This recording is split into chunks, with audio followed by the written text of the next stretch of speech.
We often view skyrocketing burnout, extreme wealth inequality, and mounting geopolitical fractures as isolated, unrelated emergencies.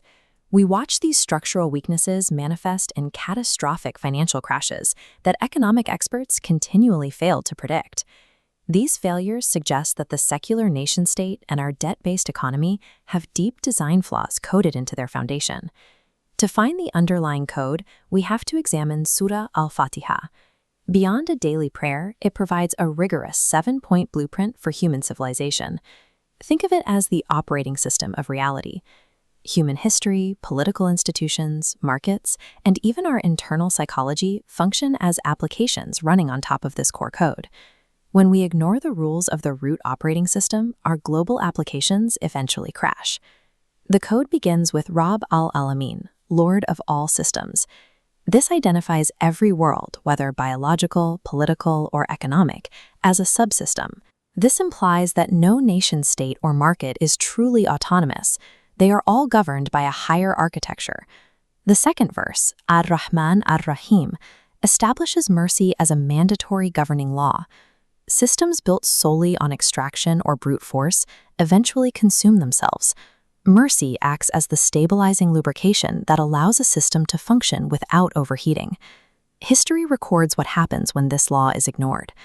Rome built an empire on pure, brutal power without systemic mercy, and the structure eventually collapsed. Earlier, the pharaohs engineered a society based on absolute control and ruthless extraction, only to be overtaken by the very systems they sought to dominate. Any system designed for extraction without mercy, including a debt-based economy, eventually reaches a breaking point, much like these ancient empires. This brings us to the backstop of the code, Maliki Yawm ad-Din, the owner of the Day of Accountability. This is the inescapable audit that no civilization or financial institution can evade. Even seemingly invincible superpowers eventually face this reckoning. We have seen massive political systems dissolve when they fail their historical audit. Accountability scales from the macro to the micro. While verse 3 addresses states, verse 4, Iyaka narbudu wa iyaka nasta'in, focuses on the individual, suggesting that personal burnout and anxiety are byproducts of misaligned dependencies. In the modern world, we treat currency as a god, view credit as safety, and a job as ultimate sustainer. When survival depends on a credit line rather than the source, the alignment shifts. This makes the debt economy a form of silent shirk, idolatry through dependency. It means the anxiety you feel at your desk and the fragility of global markets are symptoms of the same structural mistake.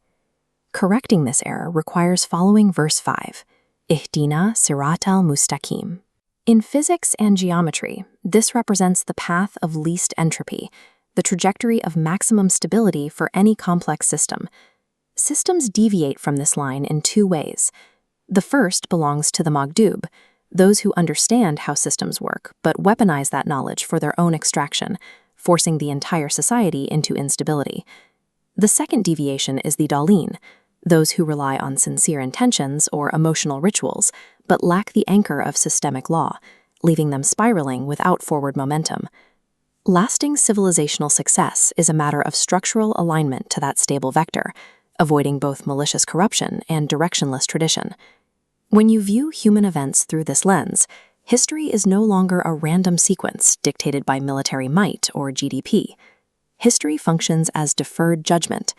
There is a temporary delay before a flawed system is mathematically audited and terminated by its own internal contradictions. The logic of the system is simple. A corrupted, extractive application cannot run indefinitely on the master architecture of reality.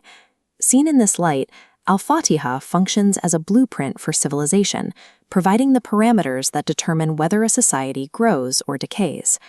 We are currently attempting to fix the bugs in our society using the very secular frameworks that generated those bugs in the first place. Avoiding collapse requires more than policy tweaks. We must align our internal psychology, our markets, and our politics with this core architecture.